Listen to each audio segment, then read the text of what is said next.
महादेव कहते हैं कि मनुष्य को कर्म से कभी विचलित नहीं होना चाहिए, क्योंकि हमारे कर्म ही इस संसार के कल्याण का आधार है। यदि कोई मनुष्य अपने कार्य को पूरी लगन के साथ करे तो उसे सफलता अवश्य प्राप्त होती है।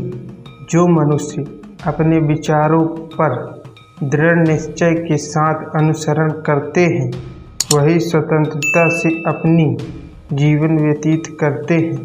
प्रेम उस वायु के भांति है जो हमें दिखाई नहीं देता, किंतु वही हमें जीवन देता है। दृष्टि नहीं, दृष्टिकोण आवश्यक है। यदि आपका दृष्टिकोण शुभ हो तो अशुभ में भी शुभ दिखने लगता है। जीवन में संबंध हमें तभी आनंद देंगे जब हम में प्रेम और करुणा होगी। अपने मन और आत्मा से कर्म करें और प्रेम करें जो जीवन को आनंदित कर देती है। स्वतंत्र रहिए विचारों से, मगर जुड़े रहिए संस्कारों से। महादेव कहते हैं कि यदि जीवन में बदले की जगह बदलाव का चयन करना पड़े तो, और लक्ष्य की राह में आने वाली बाधाएं भी सीढ़ियां बन जाती हैं। अपनी ऊर्जा को क्रोध की अग्नि मत बनाओ, नहीं तो स्वयं ही इसमें भस्म हो जाओगे। यदि सूर्य भी अग्नि की तरह अपनी ऊर्जा को बहने दे तो वह भी तेज बन जाती है। जीवन में कभी भी एक दिन में सफलता नहीं मिलती, किंतु प्रतिदिन प्रयास करने के पश्चात एक न एक दिन आपको सफलता अवश्य मिल जाती है। यदि आनंदमय जीवन व्यतीत करना है तो क्रोध, ईर्ष्या, लोभ, प्रतिशोध आदि से हमें मुक्त होना होता है। दुनिया की सबसे सर्वोत्तम पुस्तक है जीवन, जिसे पढ़ने के लिए भगवान ने हमें ये शरीर दिया है। जब परिवार के सदस्य अप्रिय लगने लगें और पराये अपने लगने लगें तो समझ लीजिए विनाश अत्यधिक निकट है। जीवन में हर व्यक्ति भिन्न होता है, इसलिए किसी का भी मूल्य करना उचित नहीं होता है। जीवन में बुरे लोगों को अनदेखा करें और उनके बुरे कर्मों पर ध्यान केंद्रित करने के बजाय आप अपने लक्ष्य पर ध्यान केंद्रित करें। आपके गुरु यदि आपके साथ कठोर व्यवहार कर रहे हैं तो रुष्ट होने के बजाय आप उनके दिए शिक्षण को समझें।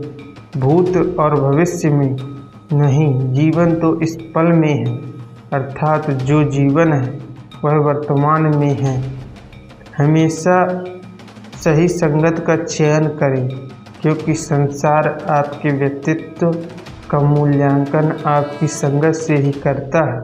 मित्रतापूर्ण व्यवहार आपको किसी भी वातावरण में ढलने का सामर्थ्य देता है। महादेव कहते हैं कि इतिहास कहता है कि कल सुख था, विज्ञान कहता है कि कल सुख होगा, लेकिन धर्म कहता है कि मन सच्चा हो और दिल अच्छा हो तो हर दिन सुख ही सुख होता है। प्रकृति ने दृष्टि सभी को दी है, लेकिन जिनका दृष्टिकोण शुभ हो वही जीवन में सफल हो पाते हैं। जिंदगी में कभी अपने किसी भी हुनर का घमंड मत करना, क्योंकि पत्थर पानी में अपने वजन के कारण ही डूब जाते हैं। ऊपर वाले की न्याय की चक्की बड़ी धीमी चलती है, पर याद रखना यह पीसती बहुत अच्छे तरीके से है। मुंह से माफ़ करने में किसी को वक्त नहीं लगता, लेकिन दिल से माफ़ करने में उम्र बीत जाती है। घमंड न करना, जिंदगी में तकदीर बदलती रहती है। शीशा वही रहता है पर तस्वीर बदलती रहती है। जिस दिन खुद की कमाई की ईंट खरीदोगे उस दिन बाप की झोपड़ी की कीमत तुम्हें पता चलेगी। पैसा केवल खुश रहने का साधन है। पैसा होने से कोई खुश हो ऐसा ज़रूरी नहीं है। पैसे की पावर जाननी है तो किसी से उधार मांग कर देख लेना।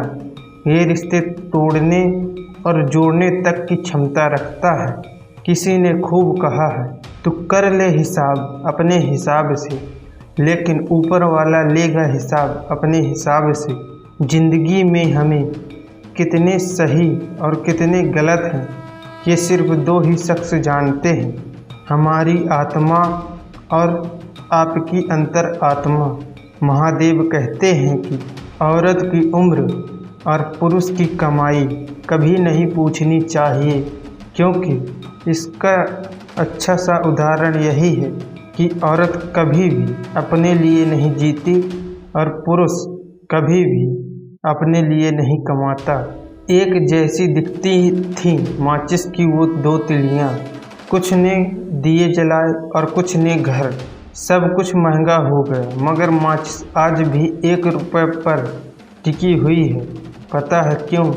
क्योंकि आग लगाने वालों की कीमत कभी नहीं बढ़ती। जो बांटोगे वही आपके पास बेहिसाब होगा, फिर चाहे धन हो, अन्य हो, सम्मान्य हो, अपमान्य हो, नफरत हो या मोहब्बत हो।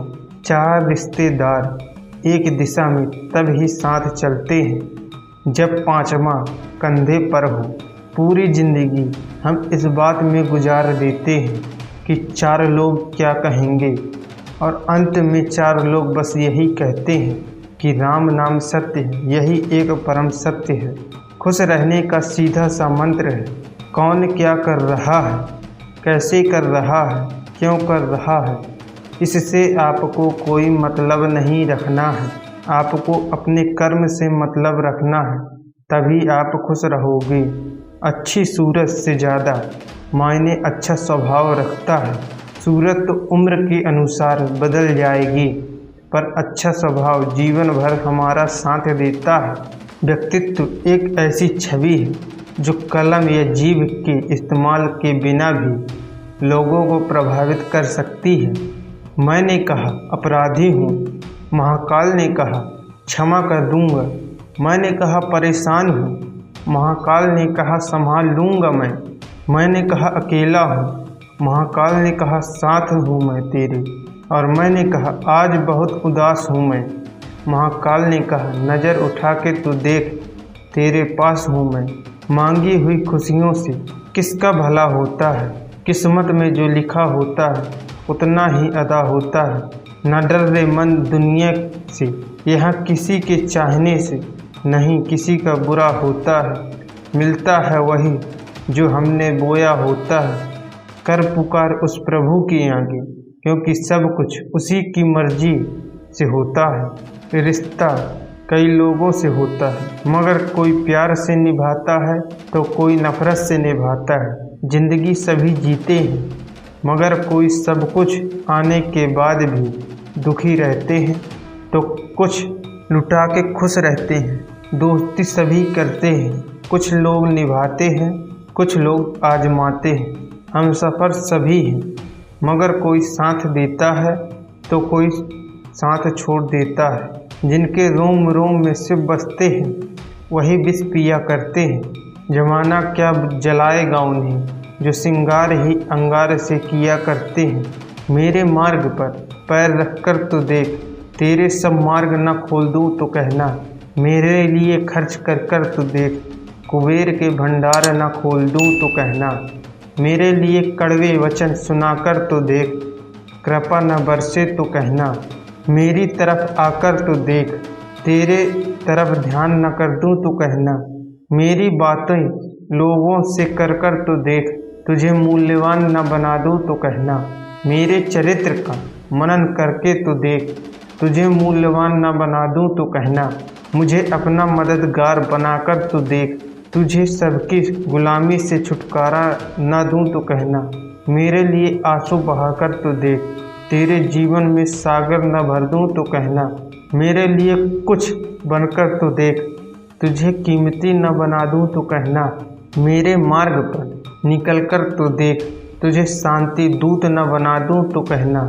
स्वयं को निछावर कर कर तो देख, तुझे मशहूर न कर दूँ तो कहना। मेरे कीर्तन करके तो देख, जगत का विस्मरण न करा दूँ तो कहना। तू मेरा बनकर तो देख, हर एक को तेरा न बना दूँ तो कहना। अजीब रिश्ता है महादेव के साथ, जब भी मुसीबत आती है न जाने किस रूप में आते हैं, हाथ पकड़कर पार लगा देते हैं। मैं उसके सामने सर झुकाता हूँ, वो सबके सामने मेरा सर उठाते हैं। मतलब के लिए इस दुनिया में लोग इंसानों के आगे भी झुक जाते हैं। ए बंदे, झुकना है तो झुक, तू उस देवों के देव महादेव के श्री चरणों में झुक, जिनके चरणों में तीनों लोग भी आकर नतमस्तक हो जाते हैं। जो चाह से मिलता है उसे चाहत कहते हैं, जो मांगने से मिलता है उसे मन्नत कहते हैं, जो बिन चाहे बिन मांगे मिल जाए उसे रहमत कहते हैं। जिस परिस्थिति को बदलना संभव ना हो उसे लेकर अपनी मनोस्थिति को बदल लीजिए, कुछ हद तक समाधान अवश्य मिलेगा। क्यों घमंड करते हो अपने ठाठ पर, मुट्ठी भर राख में बदल जाओगे जब पहुँचोगे खाट पर। मंजिल मेरी एक है, चाहे मिले जन्म हजार, हर जन्म में मांगूंगा मैं महादेव तेरा ही दरबार। हजारों गम छुपे हैं इस दिल में, फिर भी हम मस्त रहते हैं भोले की महफिल में। जब महादेव सब दरवाजे और खिड़कियां बंद कर दे तो समझ जाना कि बाहर तूफान चल रहा है और वो तुम्हें बचा रहे हैं। अपने बुरे समय में विश्वास रखें, वो कोयल को भी हीरा बना देते हैं और मेरे महादेव रंग को भी राजा बना देते हैं। कर्तव्य ही ऐसा आदर्श है जो कभी धोखा नहीं दे सकता। धैर्य ही एक ऐसा कड़वा पौधा है जिस पर फल हमेशा मीठे ही आते हैं। महादेव कहते हैं, लोगों की नज़र में अच्छा बनना फितरत नहीं, तेरी नज़र से न गिरूं ये कोशिश है मेरी। मजबूत होने में मज़ा ही तब है जब सारी दुनिया कमज़ोर करने पर तुली हो। किस्मत बुरी या मैं बुरा फैसला हो न सका, मैं सबका होता गया कोई मेरा हो न सका। सुख देना तो इतना देना कि अहंकार न आए, और दुख देना तो बस इतना देना कि आस्था न चली जाए। बहुत पुरानी बात है, एक जंगल में एक गुरुकुल था जिसमें बहुत सारे बच्चे पढ़ने आते थे।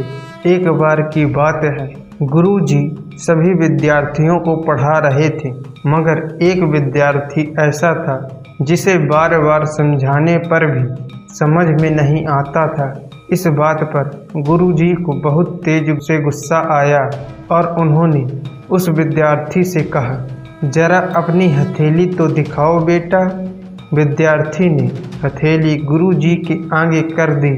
हथेली देखकर गुरुजी बोले, बेटा तुम घर चले जाओ, आश्रम में अपना समय बर्बाद मत करो, तुम्हारे भाग्य में विद्या ही नहीं है। शिष्य ने पूछा, क्यों गुरुजी? गुरुजी ने कहा, तुम्हारे हाथ में विद्या की कोई भी रेखा ही नहीं है।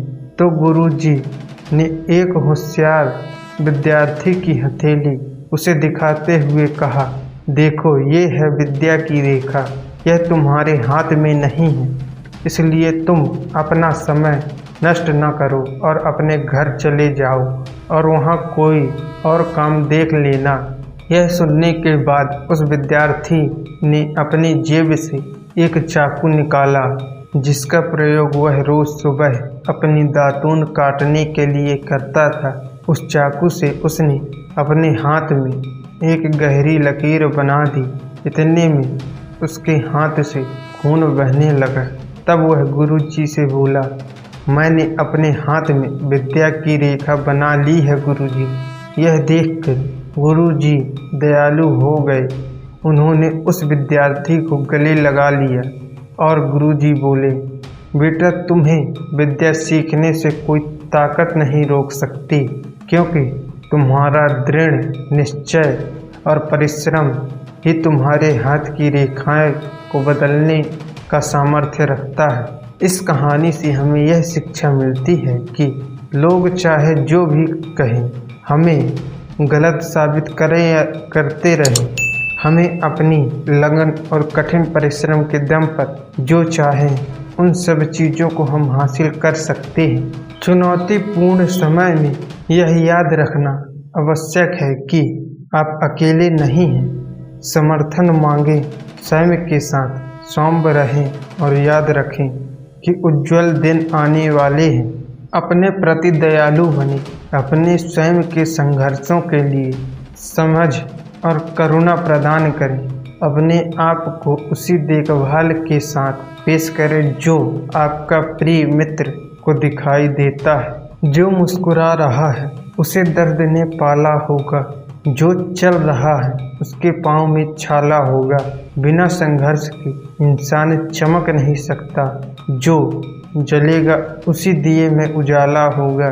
संघर्ष ही तो जीवन की आत्मा है, जितना कठिन संघर्ष होगा उतनी ही शानदार जीत होगी। किसी ने कितना सही कहा है, जिंदगी जीना आसान नहीं होता, बिना संघर्ष कोई महान नहीं होता। जब तक ना पड़े हथौड़े की चोट तब तक पत्थर भी भगवान नहीं होता। मित्रों, आपको हमारी यह प्रस्तुति पसंद आई हो तो चैनल को लाइक करें, सब्सक्राइब करें और कमेंट में हर हर महादेव लिखना ना भूलें। मिलते हैं किसी और नई वीडियो में, तब तक के लिए धन्यवाद।